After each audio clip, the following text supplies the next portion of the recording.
Rebonjour, rebonjour, rebonjour. On est là pour la partie 2 concernant Judas Iscariote, le salut de Judas Iscariote. Pourquoi Judas Iscariote est sauvé, peu importe ce que nous disons. Et pourquoi Judas Iscariote devait être sauvé et pourquoi Judas Iscariote devait mourir avant le Seigneur Jésus-Christ de Nazareth. Pourquoi Jean le Baptiste devait mourir avant Jésus-Christ de Nazareth. Bien-aimés dans le Seigneur, je vous ai dit que vous devez savoir que toutes les choses de Dieu sont des choses de mystère. Toutes les choses de Dieu sont des choses de mystère. Sachez déjà qu'un péché est un péché. Quand vous parlez d'une chose, il faut voir quelle est la désignation qui est mise derrière. Quand on dit suicide ou pas suicide, un péché est un péché. Tout ce que Dieu n'apprécie pas, tout ce que Dieu n'aime pas, tout ce que Dieu abomine, tout ce que Dieu a en horreur, tout ce que Dieu déteste est un péché. Et un péché est un péché et tout péché est suffisant pour être condamné quand on ne croit pas dans le Seigneur Jésus-Christ de Nazareth. Ça, il faut que ce soit clair pour tout le monde. Alors, sous la loi de Moïse, il n'y avait rien qu'un homme pouvait faire pour être sauvé. Il n'y avait rien. Sauf si après son sacrifice, il mourait directement. C'est-à-dire, en même temps, avant même de quitter le temple, c'est-à-dire le sacrifice aussi agréé, il meurt en même temps. Là, il était sans péché. Et le péché originel n'allait pas lui être imputé à péché. Parce que c'est un amendement divin et il était en plein mer. Dans toute l'histoire de la Bible, il n'y a personne qui a vécu ce genre de situation. Parce que Dieu avait déjà prophétisé que son juste vivra par sa foi. Et qu'un seul péché vous rendait coupable de toute la loi. Ça veut dire quoi? Que ce soit un mensonge, que ce soit quelqu'un que tu as regardé de bien, peu importe le type d'acte que tu as posé qui est désagréable devant Dieu, c'est un péché et c'est suffisant pour que tu ailles brûler, rôti en enfer pour l'éternité. Et la planche de salut qui nous est donnée s'appelle Jésus-Christ de Nazareth. Et la condition pour être sauvé, c'est qu'il faut faire confiance à Jésus-Christ de Nazareth, que Jésus-Christ est le salut de Dieu, que Jésus-Christ est la résurrection et la vie éternelle, et que quiconque se confie en lui sera sauvé. Et pourquoi? Parce que Jésus-Christ est Dieu, venu sur terre, devenu homme, pour mourir sur la croix à Golgotha, ressusciter le troisième jour, et puis la fête de la résurrection commence. Jean nous dit que celui qui ne croit pas en ça ne même pas lui dit bonjour. Alors toutes les personnes qui ne reconnaissent pas que Jésus-Christ est mort sur la croix, vous savez ce qu'il vous reste à faire. Si vous avez suffisamment de courage, bien sûr. On sait que Jean est un peu extrémiste en cela. C'est pour montrer combien de fois c'est grave de ne pas reconnaître la mort et la résurrection de Jésus-Christ, la sainte doctrine, la prédication de la croix, qui même amène Paul aussi à être sur la même trajectoire que Jean en disant « Celui qui ne reconnaît pas la prédication de la croix, qui vient vous annoncer, c'est-à-dire un autre évangile, que celui que j'ai enseigné, c'est-à-dire la sainte doctrine, la prédication de la croix, c'est-à-dire Jésus-Christ crucifié, Jésus-Christ ressuscité, en quoi moi je crois, faire comme faire, que celui-là soit fait anathème, c'est-à-dire même quand c'est un ange qui viendrait du ciel ou s'appelant Gabriel ou Michael, que celui-ci soit maudit. À plus forte raison, un homme qui viendra des années, des centaines d'années après tout ce qui s'est passé pour nous raconter des conneries. Bien-aimés dans le Seigneur, voilà. Vous devez savoir que c'est une vérité. Dieu reconnaît Paul comme son serviteur, je vous le confirme, parce que j'ai eu au moins l'honneur de voir Paul. Pas que je suis né au moment de Paul, mais Dieu m'a permis de le rencontrer. C'est pourquoi je dis mon ami Paul, quand je parle de lui. Ce n'est pas que je veux me faire voir, je sais de quoi je parle. C'est Dieu qui permet toutes choses, et rien n'est impossible à Dieu. Alors, parlant de Judas, le problème c'est que vous devez savoir que dans toute l'histoire d'Israël, le salut vient toujours de quelqu'un qu'on appelle Judas. Pour même permettre à Joseph d'aller en Égypte et sauver le peuple de Dieu, il fallait qu'il soit trahi par quelqu'un qu'on appelle Judas. D'où le salut vient de Judas. Mais qu'est-ce que Joseph a fait après? Il a fait la paix avec tous ses frères, il a pardonné tous ses frères, il s'est réconcilié avec ses frères. Mais ce que vous ne savez pas, c'était une prophétie annonçant ce qui allait se passer entre le Seigneur Jésus-Christ et ses 12 apôtres. C'était quoi? Joseph.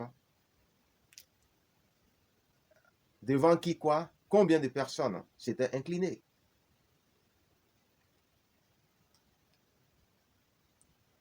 Le salut vient de Judas. Dieu aime tellement les Judas que Dieu s'arrange toujours pour que le traître s'appelle souvent Judas ou que le traître ait quelque chose à voir avec Judas, ainsi de suite. Est-ce que vous voyez? Judas juif, c'est à peu près pareil. Qui s'appelle Judas Iscariote ou Judas je ne sais pas quoi, ou Judas Jacob, c'est pareil. Judas. Est-ce que vous voyez?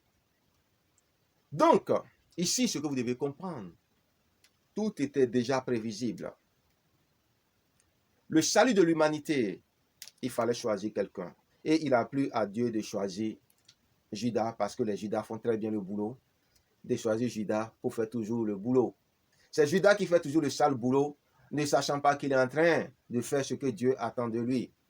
Vous savez, il y a des serviteurs de Dieu. Quand Dieu dit c'est mon serviteur, ce n'est pas que ces prophètes qui l'ont dit étaient des prophètes vraiment émérites.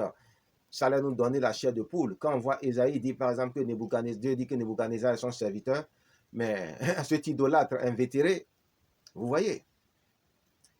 Bien-aimés dans le Seigneur, ce que j'aimerais que vous compreniez, c'est que je veux que vous compreniez que Judas est effectivement celui-là qui a servi de lien entre Jésus-Christ et le Sanhédrin, bien que Jésus-Christ ne lui ait pas donné son assentiment, son consentement.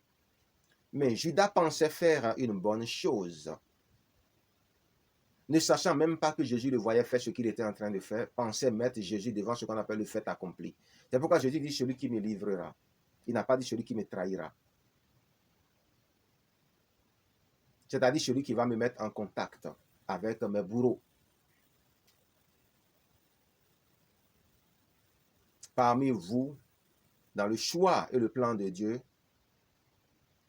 c'est Judas. Et il a même donné des indices. C'est-à-dire le plus effronté de vous tous.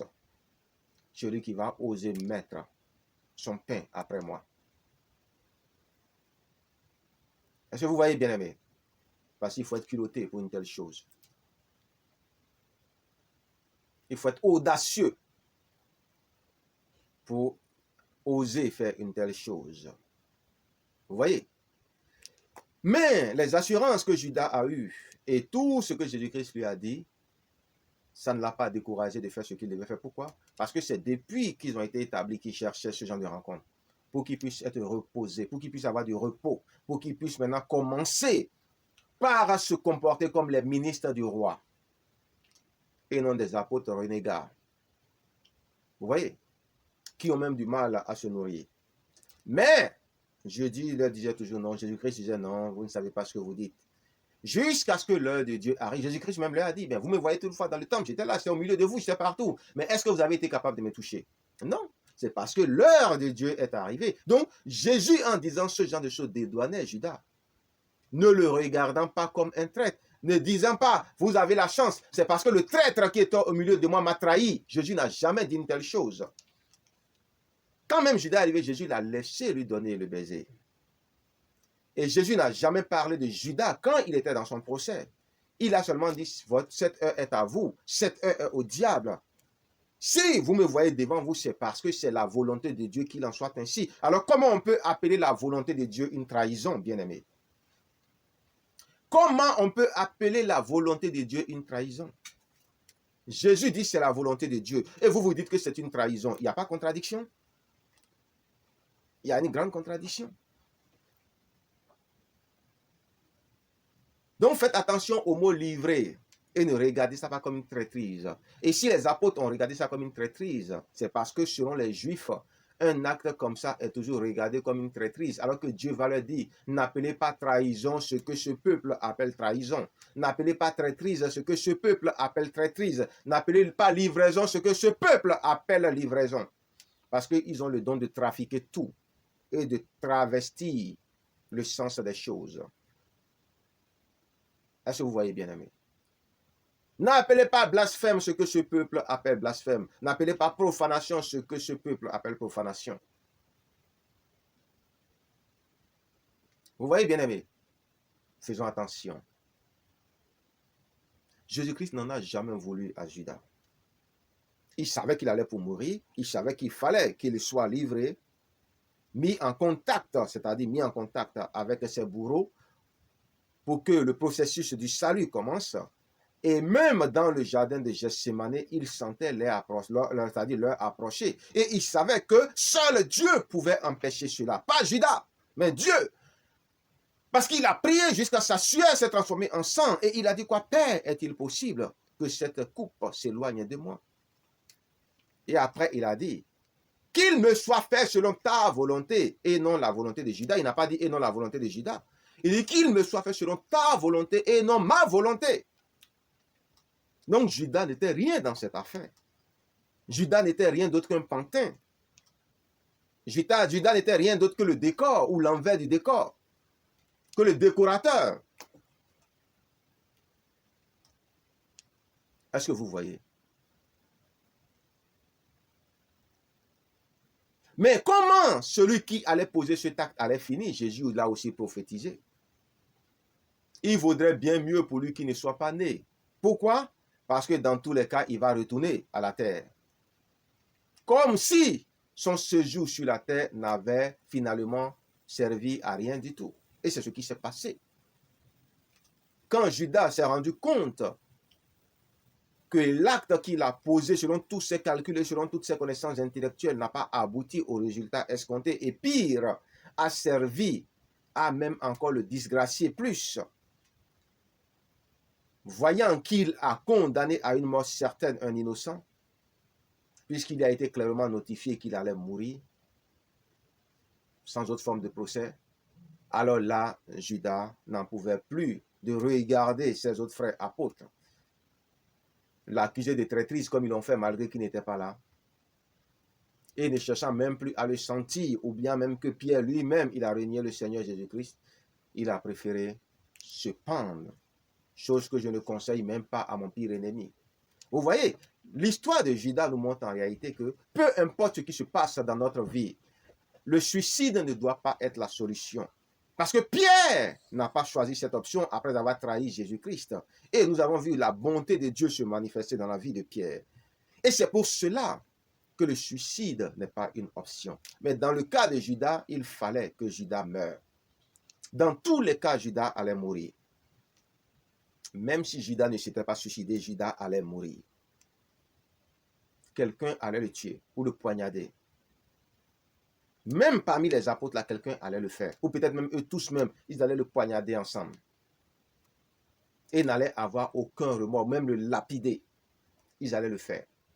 Et ils le savaient très bien, parce qu'ils savaient très bien qu'il fallait qu'ils partent. Parce que Jésus avait déjà prophétisé, il valait mieux pour lui qu'il ne soit pas né. Mais vous savez, les paroles de Dieu sont mystérieuses. Et derrière les paroles de Dieu, il y a beaucoup de non-dits.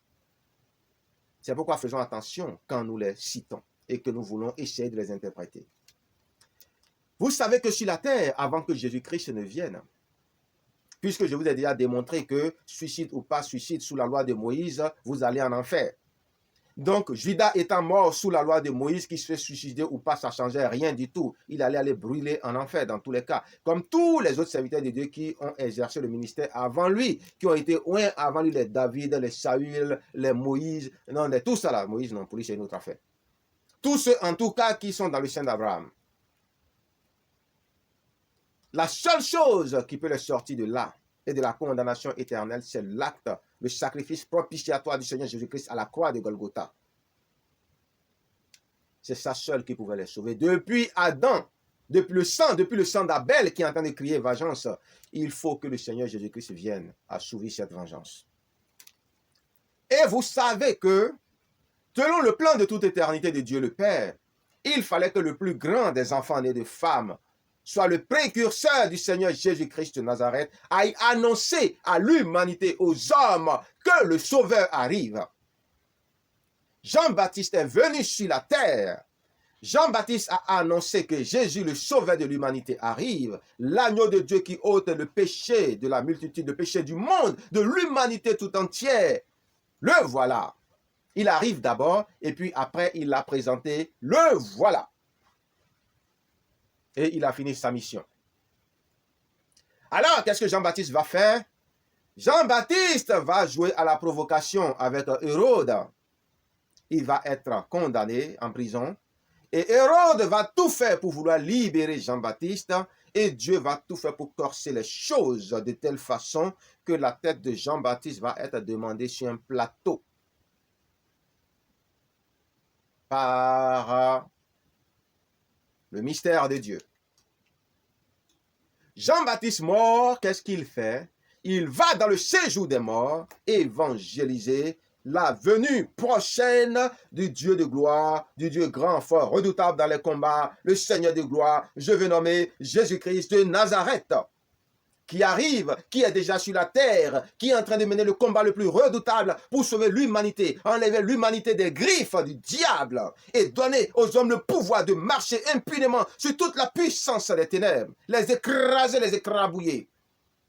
Et le séjour des morts dit, bon, le sauveur arrive. Ah, c'est bien, on attend, on attend. Tu le connais? Il est comment? Et Jean-Baptiste qui leur raconte comment est le Seigneur Jésus-Christ de Nazareth, disant même que lui-même il a baptisé. Et qu'il a dit à Jésus, mais est-ce que ce n'est pas toi qui devais me baptiser? Et Jésus dit, laissons faire ce qui est juste. Jean-Baptiste est en train de raconter cette belle histoire depuis longtemps. Attendant l'avènement du Seigneur Jésus-Christ de Nazareth, il y a un autre témoin majeur qui arrive dans le séjour des morts et on l'appelle l'apôtre du Seigneur, c'est-à-dire Judas Iscariote. Judas Iscariote arrive, Judas Iscariote connaît Jean-Baptiste et reconnaît et rend témoignage au peuple de Dieu qui se trouve dans le séjour des morts, dans le sein d'Abraham et ceux qui se trouvent dans les tourments, que effectivement Jésus-Christ de Nazareth se trouve sur la terre, mais qu'il arrive et que sa venue est imminente. Jésus-Christ de Nazareth arrive, le Seigneur arrive, le Sauveur de l'humanité arrive. Jean-Baptiste a raison. Est-ce que tu rends témoignage que Jean-Baptiste est vraiment celui qui doit annoncer la venue du Seigneur? Oui, et je vous le dis en vérité, Jean-Baptiste est l'Élie qui devait revenir parce que le Seigneur me l'a dit. Le Seigneur a rendu témoignage de lui, qu'il est l'Élie qui devait revenir, qu'il est le plus grand des enfants nés de femmes. Et Jean-Baptiste est content. Donc, toi, tu étais l'apôtre de Jésus-Christ. Je vous le dis en vérité, je suis l'apôtre de Jésus-Christ de Nazareth, loin de Dieu. Les deux témoins sont là, les deux témoins majeurs, pour confirmer les allégations que Jésus-Christ est réellement le Fils de Dieu selon la loi de Dieu. Il faut au moins la déposition de deux témoins. Et les deux témoins sont là. Jean le Baptiste qui connaît Jésus-Christ, qui a vu Jésus-Christ et qui a eu le témoignage de Dieu le Père que Jésus-Christ est l'agneau de Dieu qui ôte le péché du monde. Et on dit il arrive, donc effectivement il a accompli cette mission. Et Judas qui connaît Jésus-Christ, qui rend témoignage que Jésus-Christ n'a commis aucun péché sur cette terre. Et que même Dieu le Père a rendu témoignage de Jésus-Christ, qu'il est le Christ, le Messie, le Fils du Dieu vivant. Jusqu'à ce que sa mort s'accomplisse. Mais ici, on n'a pas besoin de garder ça secret. On rend témoignage de ça. L'évangélisation commence dans le séjour des morts avec Jean-Baptiste et Judas Iscariote. Loin de Dieu, parce qu'on ne touche pas aux loin de Dieu. Qu'on soit Saül ou qu'on soit David, on est loin de Dieu. On ne touche pas aux loin de Dieu. Et maintenant, Jésus-Christ, le Dieu de gloire, arrive. Alors, mon Jean-Baptiste, comment tu vas? Alors, mon Judas Iscariote, comment tu vas? Pourquoi tu as fait ça? Oh, Seigneur, tu savais très bien, tu ne m'as même pas tout dit, tu étais au courant de tout, tu ne m'as rien dit. Voici Jésus-Christ de Nazareth, voici le Dieu vivant, voici celui qui va nous délivrer de nos servitudes, voilà celui qui va nous délivrer de la mort éternelle. Applaudissez pour lui, bien-aimé dans le Seigneur. Applaudissez pour lui, serviteur de Dieu, enfant de Dieu, depuis Abel jusqu'à sa mort sur la croix. Et c'est ainsi que le corps reposant dans le tombeau, attendant les 3 jours avant la résurrection, le Père, Esprit Saint qui vit en Jésus-Christ de Nazareth, qui lui-même s'appelle Jésus-Christ en vérité, qui est Jésus-Christ en vérité, le nom qui sauve, le nom au-dessus de tout nom. sauve tous ceux qui dans le séjour des morts ont cru en lui. Arrache au diable, à Satan, la clé de la mort et du séjour des morts, et libère tous les captifs qui croient en lui par la foi et non par leurs œuvres, car il a déjà été écrit, mon juste vivra par sa foi. Mon juste vivra par sa foi. Et tous ceux qui dans le séjour des morts, depuis Adam et Ève, qui ont cru à l'évangile qui a été annoncé dans le séjour des morts, ont été emportés. Comme le brigand qui était à la croix. Raison pour laquelle Dieu le Père avait dit au brigand, ce soir même, tu seras avec moi dans le paradis. Ce n'était pas le corps de Jésus-Christ qui parlait, mais c'est Dieu le Père qui vit en Jésus-Christ qui parlait, selon qui dit, ce que je dis, ce n'est pas moi qui le dis, c'est le Père qui vit en moi qui le dit. Ce que je fais, ce n'est pas moi qui le fais, c'est le Père qui vit en moi qui le fait. C'est le Père qui vit en Jésus-Christ qui a donné cette assurance-là aux brigands repentants et qui, dans le séjour des morts, a emporté tous ceux-là qui ont cru en l'évangile de la prédication de la croix, qui ont cru en Jésus-Christ de Nazareth, qui se sont confiés en Jésus-Christ de Nazareth, mettant ainsi les compteurs à zéro. Désormais, tout vivant qui croit en Jésus-Christ est sauvé quand il garde la foi en Jésus-Christ jusqu'à la fin de ses jours. Mais avant Jésus-Christ de Nazareth, tout a été réglé dans les profondeurs et soldé déjà. Tous ceux qui restent dedans sont ceux qui vont subir ce qu'on appelle quoi? Le second jugement. C'est-à-dire le grand jugement, le jugement du trône blanc, où il aura encore parmi eux des acquittés et où il aura aussi parmi eux des condamnés. Parce que quand on dit jugement, il y a forcément des acquittés, il y a des acquittés et des condamnés. Sinon, c'est un jugement biaisé. Pourquoi vouloir juger quand on décide déjà souverainement que tout le monde est condamné? Ça ne sert à rien. Il faut les jeter dans les temps des feux de soufre, c'est tout. Pourtant, Dieu a bien dit qu'il aura jugement. Et Dieu sait très bien ce que c'est qu'un jugement. Il y aura beaucoup d'amendements et c'est là que les amendements divins interviennent. Les différents amendements de salut, c'est-à-dire les différentes solutions que Dieu a trouvées pour permettre à ceux qui ne sont pas enfants de Dieu de quand même participer à la vie du royaume de Dieu comme des sujets et non des enfants. Et ça là, c'est après jugement que d'autres seront transformés de bouc en brebis et d'autres seront jetés avec Satan et les démons dans les temps de feu et de soufre. Ça, c'est la seconde résurrection. Parce que la première résurrection, c'est le millénium, c'est uniquement pour ceux qui ont le Saint-Esprit, les chrétiens enfants de Dieu. Est-ce que vous voyez? N'oubliez pas que ceux qui ont été amenés dans les cieux, c'est l'Esprit de Dieu qui les a conduits au paradis. Bien-aimés dans le Seigneur, c'est ainsi que les deux premières personnes qui ont été sauvés dans le séjour des morts, c'est Judas Iscariote et Jean-Baptiste.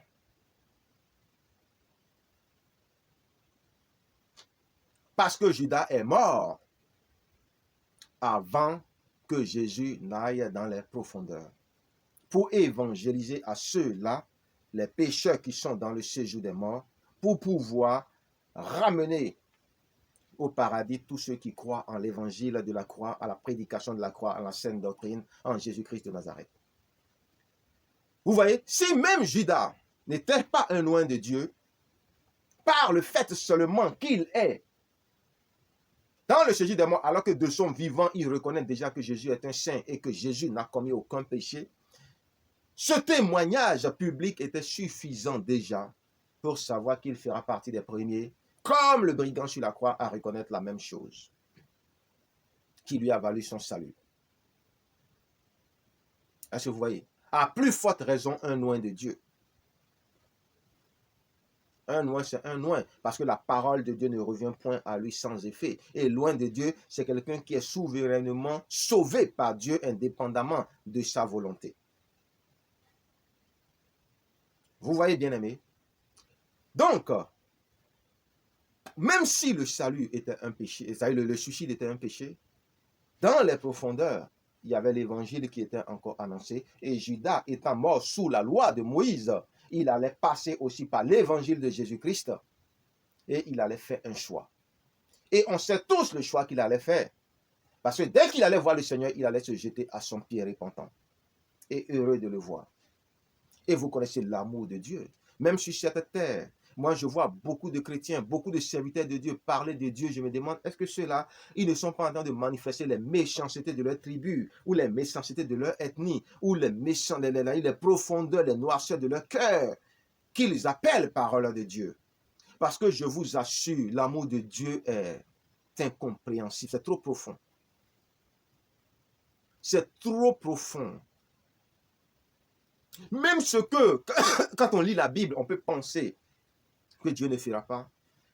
On serait agréablement surpris de constater que Dieu le fera.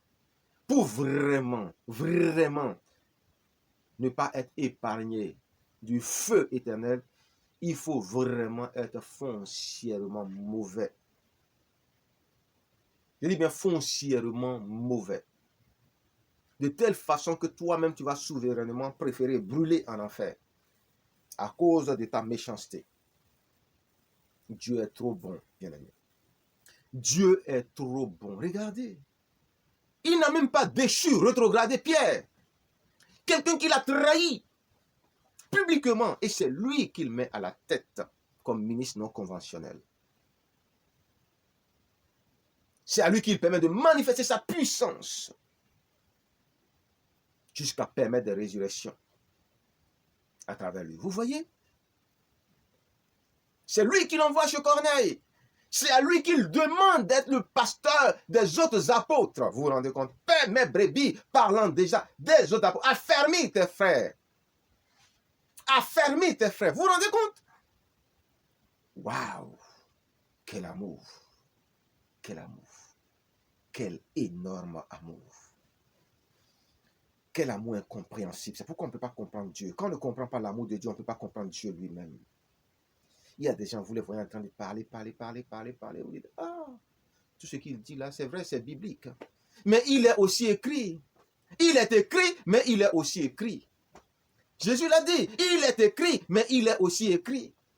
S'il est écrit et qu'il est aussi écrit, forcément, il aura des contradictions.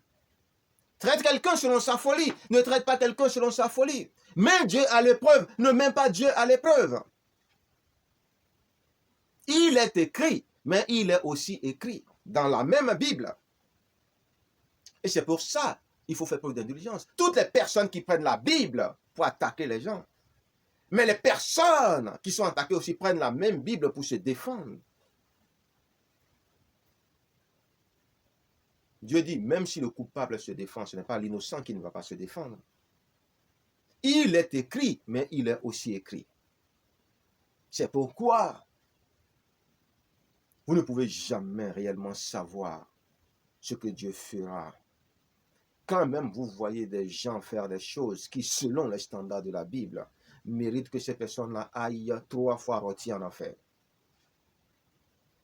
Vous ne pouvez pas savoir. C'est pourquoi que l'amour couvre tout.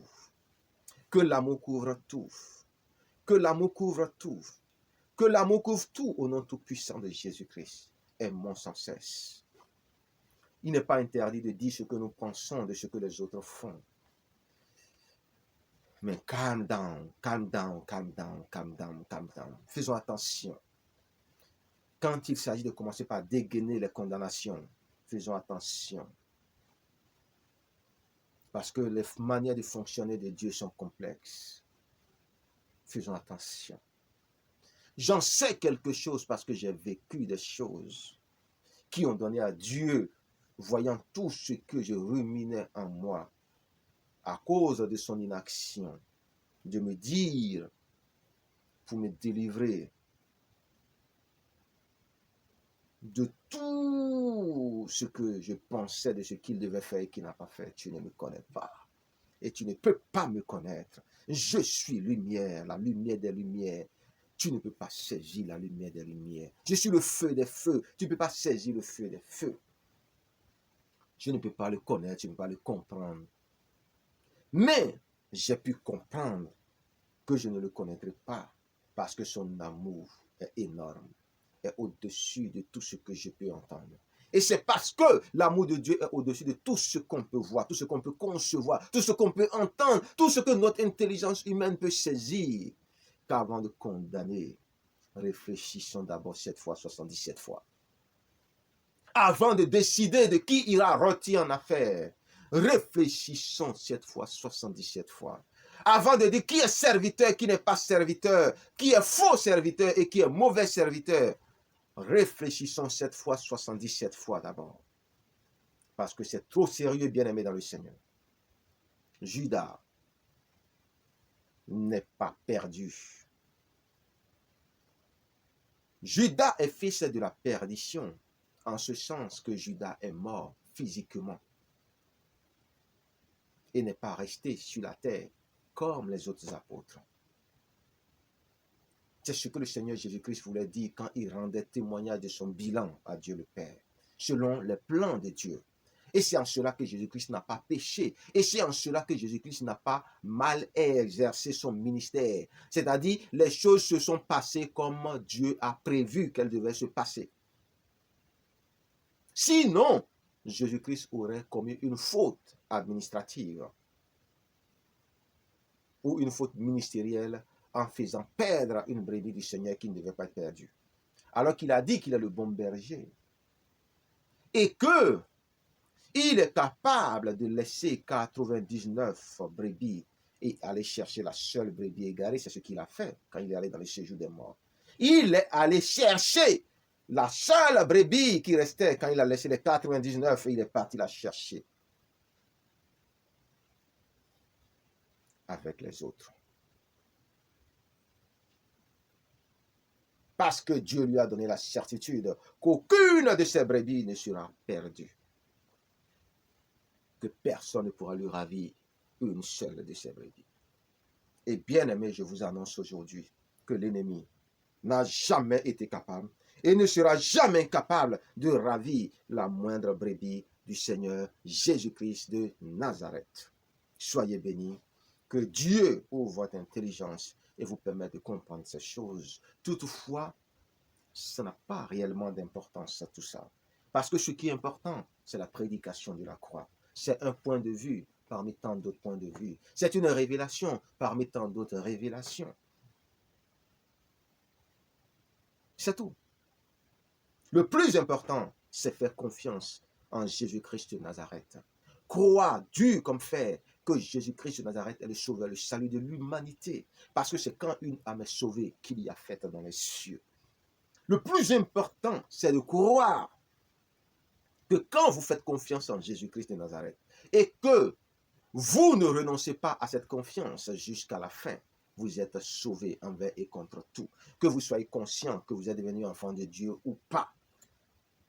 Que vous soyez enfant de Dieu ou pas, quand vous gardez la foi en Jésus-Christ qui est la résurrection et la vie éternelle, dans tous les cas, vous allez faire partie du paradis.